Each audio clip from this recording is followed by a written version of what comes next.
नहीं है, 3 मार्कर आप अच्छे लिख रहे हैं। पर एक छोटा सा सजेशन मैं देना चाहूँगी कि जैसे कि आपने ये लिखा फर्स्ट क्वेश्चन अर्थक्वेक, तो अर्थक्वेक की फर्स्ट लाइन में अगर हम डेफिनेशन दे दें तो बहुत ज़्यादा अच्छा रहेगा। आपने जो लिखा वो सही लिखा, पर अगर आप यहाँ डेफिनेशन दे देते ना तो शायद आपको 3/3 मिल जाते। फॉर एग्जाम्पल जैसे कि आपने सेकंड क्वेश्चन लिखा इलास्टिक रिबाउंड थ्योरी, आपने जो लिखा वो अच्छा लिखा और आपको मार्क्स भी अच्छे मिले हैं। पर थोड़ा सा मैं और मेरी तरह से आपको बताना चाहूँगी कि इसमें आप हो सके तो पहला पॉइंट ये लिखें कि इसके प्रोपाउंडर कौन है। सेकंड पॉइंट में आप ये लिखें कि किस किस चीज़ से रिलेटेड है। फॉर एग्जांपल अर्थक्वेक तो लिखिए कि रिलेटेड टू अर्थक्वेक।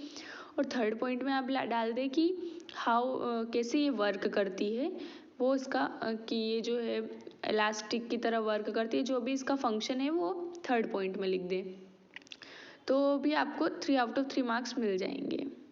ये डबल आ गया था। बाकी ये यहाँ पर ठीक लिखे हैं, कोई प्रॉब्लम नहीं है। जो सैन जुआन रिवर है उसका उसकी स्पेशलिटी आपने नहीं लिखी, उसकी स्पेशलिटी है कि वो मर्डिएस्ट रिवर है नॉर्थ अमेरिका की। बाकी ये जो क्वेश्चन है 7th क्वेश्चन, सतपुड़ा पर्वत श्रृंखला के विभिन्न भागों को लिखिए। तो यहाँ पर आपने उसके पार्ट लिखे तो हैं, जैसे कि महादेव हिल्स, राजपीपला हिल्स। बाकी ये आपको फर्स्ट लाइन में लिखना था क्योंकि यही पूछा है, तो आप बस इतना ही लिखते तो भी चल जाता, पर आपने ऊपर नीचे मतलब बहुत सारा जो नहीं पूछा वो भी आपने बहुत सारा लिख दिया, इस वजह से नंबर वहाँ कट गए हैं। आप डायरेक्ट लिखें कि parts of Satpura, Mahadev hills, Rajpipla hills, Gwalighat hills, Barwani hills. और फिर यहाँ पर आप मैप ज़रूर बनाएं इसका।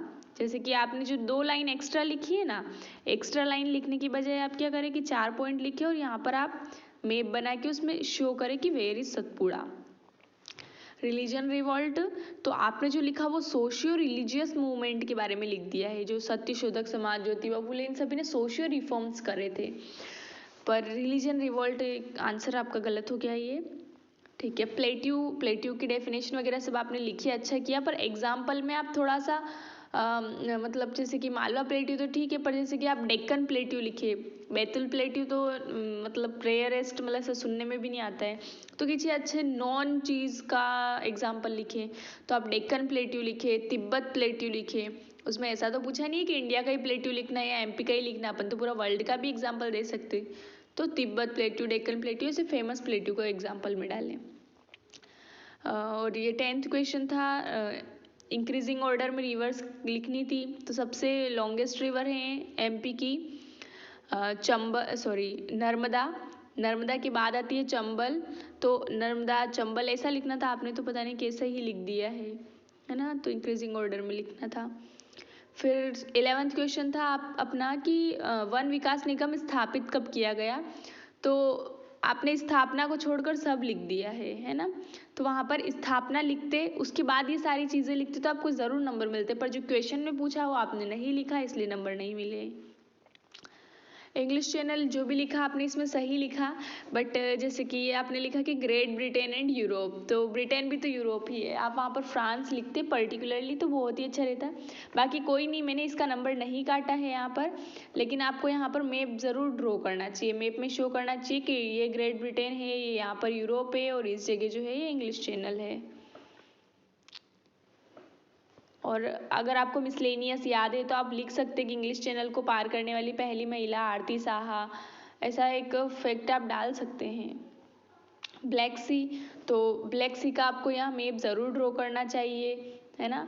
और ये हाईएस्ट सैलिनिटी नहीं है, इसमें सैलिनिटी है बट हाईएस्ट नहीं है ना, इसमें बहुत लेस सैलिनिटी है, लगभग इसका 17 to 18% सैलिनिटी ही है इसमें। ठीक है, अब ये रिंग ऑफ फायर लिखा, तो यहाँ पर भी आप अगर पैसिफिक ओशन का मैप ड्रॉ करके दिखाते उसमें तो बहुत ही ज़्यादा इफेक्टिव होता वो। ठीक है, आपने ये लिखा क्लासिफिकेशन ऑफ ओशियन डिपॉजिट, पर आपने इतना अच्छे से मतलब क्लासीफाई नहीं किया, आप इसको मतलब थोड़ा जो लिखा आपने अच्छा लिखा, गलत कुछ नहीं लिखा है, पर हम इसको और भी ज़्यादा इन्हेंस कर सकते हैं। जैसे कि इसके जो क्लासिफिकेशन है, हमें से जैसे कि आप इंट्रोडक्शन थोड़ा 3 लाइन में देते और यहाँ पर ये क्लासिफिकेशन डालते, फिर आप ऐसा फ्लो चार्ट बनाते, यहाँ लिखते टेरिजीनियस क्लासिफिकेशन, यहाँ लिखते हैं आप बायोजीनियस क्लासिफिकेशन, वॉल्केनिक और मरीन क्लासिफिकेशन, इस तरह से। फिर आप उनको दिखाते कि टेरिजीनियस में जो रॉक सेडिमेंट है वो आ जाएंगे, रिवर्स आ जाएगी। फिर बायोजीनियस में जो एनिमल्स की बोन्स वगैरह ये चीज़ें रहती वो आ जाएगी। वॉल्केनिक तो जो इसके अंदर वॉल्केनो आते हैं ओशन के अंदर, तो वो डिपॉजिट हो जाएंगे। फिर आप लिखें कि और लिखते हैं आप जैसे कि मरीन, तो मरीन में आपने जो लिखा वो कंटेंट डाल दें। इस तरह से कॉस्मिक डिपॉजिट्स भी डाल सकते हैं। उसमें क्या है कि जो भी स्पेस से या सेलेस्टियल बॉडीज़ भी आके कुछ कुछ उनके पार्ट्स भी गिर जाते हैं, तो वो भी। तो आपने जो डायमेंशंस थोड़ा कम कवर किए हैं, इसलिए नंबर कम मिले हैं। What is effect of earthquake? ठीक है, ये आंसर तो बढ़िया लिखा है, 4 नंबर मिल सकते थे, पर वो अब ऊपर से जो साइकोलॉजिकल फिनोमिना चलता आ रहा है उसके अकॉर्डिंग यहाँ पर भी नंबर मिले हैं। पेयजल की स्वच्छता एवं गुणवत्ता प्रबंधन पर प्रकाश डालिए। तो यहाँ पर आपने सारी स्कीम्स मेंशन कर दिए, जबकि आपका यहाँ पर फॉर्मेट होना चाहिए कि पहला तो इंट्रोडक्शन दिया आपने, बहुत बढ़िया।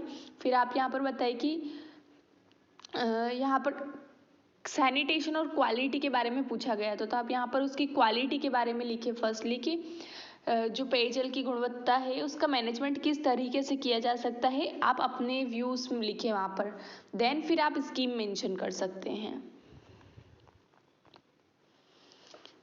ये वाला ठीक है, बढ़िया लिखा है आंसर, तो कोई दिक्कत नहीं है। यहाँ पर प्लेट्यूज लिखने थे तो यहाँ पर आप पूरा ये बाई मैप आप इसमें दिखाते कि ये है हमारा मालवा प्लेट्यू, ये बुंदेलखंड प्लेट्यू, ये रीवा पन्ना प्लेट्यू और ये बघेलखंड प्लेट्यू, सारे एमपी का प्लेट्यू मेंशन करना था। ठीक है, बाकी इतना ज़्यादा कोई प्रॉब्लम नहीं है, अच्छे लिखते हैं आप आंसर। यहाँ प्लेट टेक्टोनिक्स लिखना था, तो प्लेट टेक्टोनिक्स जैसा तो मुझे इस आंसर में ज़्यादा कुछ मिला नहीं, बस ये थोड़ा नीचे वाला ये पोर्शन थोड़ा प्लेट टेक्टोनिक्स से रिलेटेड था, तो उसके 2.5 नंबर मिल गए हैं। आप यहाँ पर लिखें कि मतलब आपने अच्छा लिखा है, गलत नहीं लिखा है। इसमें आपको 3 नंबर में मिल सकते हैं, मतलब दे देते हैं 3 नंबर मिल जाएंगे आपको इसमें। पर आप जो डायग्राम्स बनाए हैं आप थोड़ा सा इस तरह से, ये वाला तो ठीक है, पर आप बना कैसे वो, उसमें कंप्रेशन फोर्स लगा, तो आप ये प्लेट दिखाइए, ये प्लेट यहाँ लिखिए, यूरेशियन प्लेट जो भी इंडियन प्लेट, फिर एक दूसरे की तरफ कंप्रेस कर रही है, मूव हो रही है, देन ये फोल्ड माउंटेन बन रहा है, थोड़ा वो प्रोसेस दिखाइए। बाकी जो लिखा बढ़िया लिखा, पर आप और भी इन्हेंस कर सकते इस आंसर को। ठीक है, 11 मार्कर तो अच्छे लिखे हैं आपने, सॉरी 15 मार्कर। बस यहाँ पर ये वाला जो लास्ट आंसर है इसमें थोड़ा सा आप कंक्लूजन में स्कीम्स के थ्रू कंक्लूड करें इसको, तो और भी ज़्यादा अच्छा रहेगा। बाकी ओवरऑल गुड है, अच्छी प्रैक्टिस है, अच्छी मेहनत कर रहे हैं आप।